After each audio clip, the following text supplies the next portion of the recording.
The Dominica Association of Industry and Commerce, Dominica's premier private sector representative body, has publicly condemned the break and entry of the Digicel building and theft at the Muslim store Universal Elegance, which occurred last week.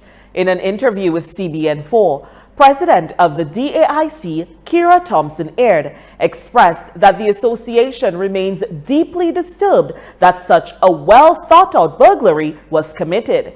Thompson-Aird stressed that unnecessary actions such as these only add to the challenges businesses have to overcome as they seek to support the local economy and have a significant trickle-down effect that may not even be considered. At the end of the day, when you attack a business establishment, you're not attacking necessarily the owner of the property, the owner of the business itself, but you're affecting their employees as well, because any loss to a business affects and trickles down to the employees as well, which embraces the fabric of our society. The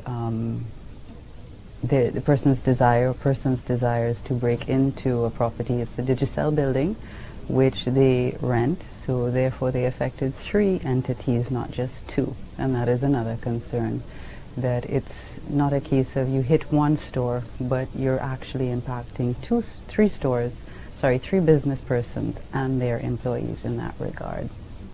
Thompson-Aird noted with concern that this is not the first time in a very short space of time that the store was attacked.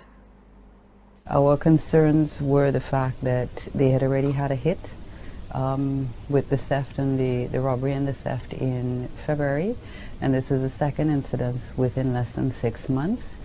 The persons who did this, I hope that they are caught and brought to justice, because it's unnecessary for these acts of ill discipline to continue.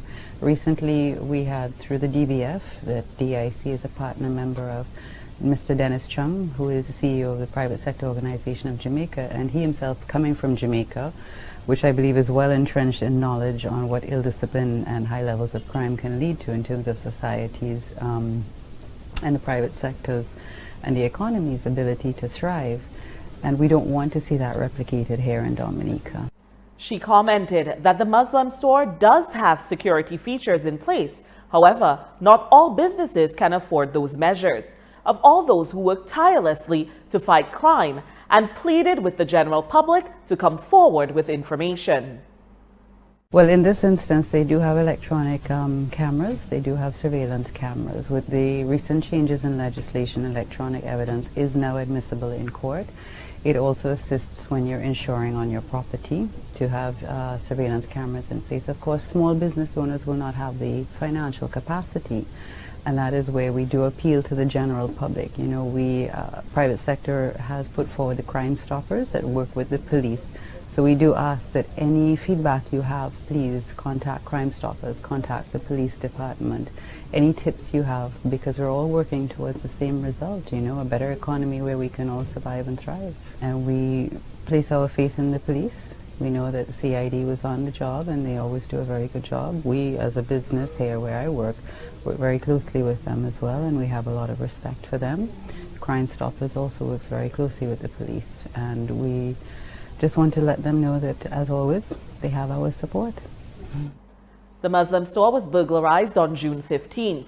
It was reported that the perpetrator or perpetrators committed the burglary by climbing some scaffolding near the post office and first gaining access to the floor above the Muslim store where Digicel has its offices. In other